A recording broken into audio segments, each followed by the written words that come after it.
In 1218 CE, the ruler of the Khwarazmian Empire, Shah Muhammad II, seized a Mongol trade caravan and suspected them of being spies. He executed the merchants and kept their cargo, ignoring the fact that they were traveling under the protection of Genghis Khan. Genghis Khan didn't attack immediately. He sent 3 diplomats to the Shah to demand an explanation and the surrender of the governor responsible. The Shah responded by beheading the lead envoy and burning the beards off the other 2 before sending them back. This wasn't just a breakdown in diplomacy, it was the catalyst for a systematic military response.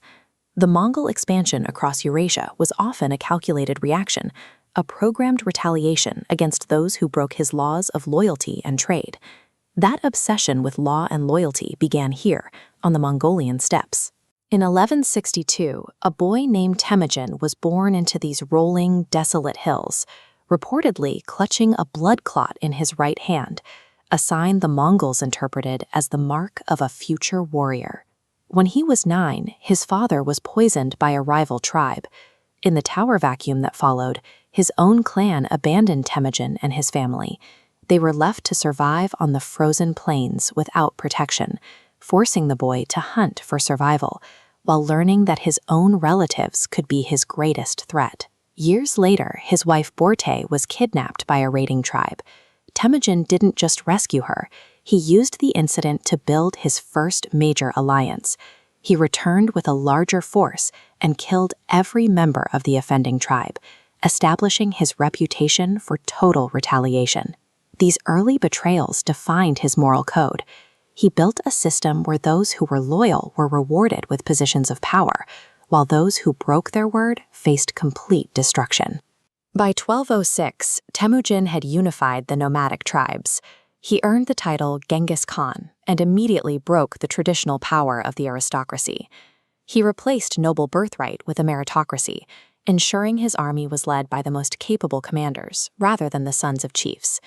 He turned this new army toward the Jin and Western Xia dynasties in China.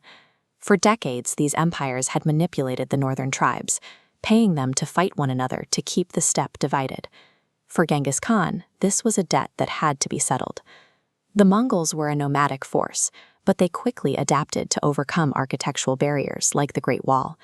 They captured Chinese engineers and utilized their knowledge to build siege engines, turning the technology of their enemies into the tools of their own conquest. Every culture they defeated was absorbed. Their doctors, scientists, and weapons makers were spared and integrated, turning the Mongol force into a self-evolving war machine fueled by the resources of its rivals. When the Mongols returned to the Khwarazmian Empire in 1219, they utilized the siege tactics they had perfected in China. They used prisoners as human shields, forcing the defenders of the Shah's cities to kill their own people to reach the Mongol front lines. Wealthy centers of scholarship and trade like Bukhara and Samarkand were systematically emptied.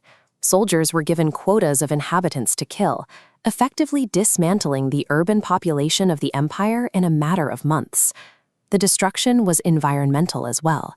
Mongol forces destroyed the qanats, the ancient underground irrigation channels that made agriculture possible in the arid Persian climate. Without water, these regions turned to desert, and the population levels took centuries to recover.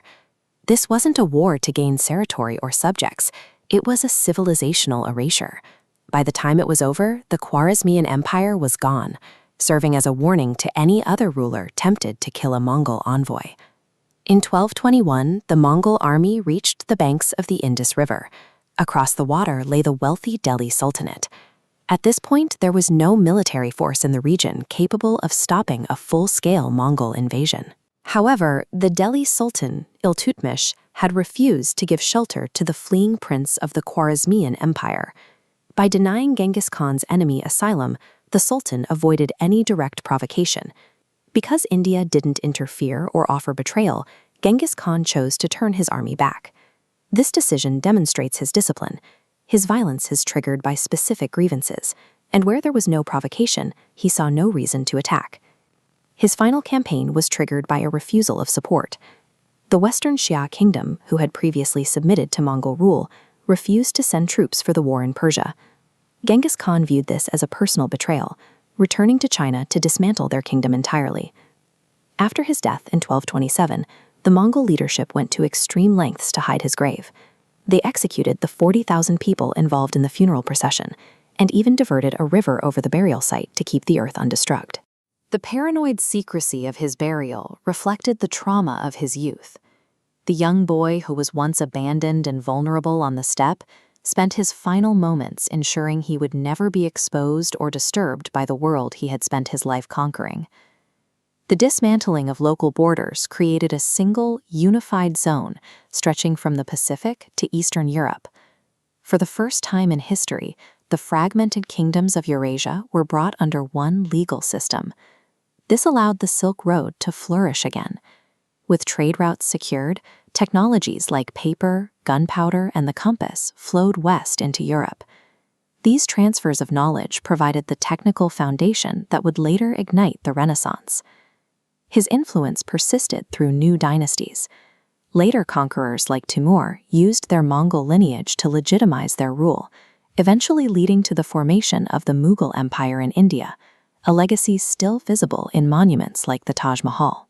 While the campaigns of Genghis Khan cost millions of lives, the resulting unification changed the trajectory of human civilization. The vengeance of one boy on the steppe violently forced the ancient world into the connected foundations of the modern era.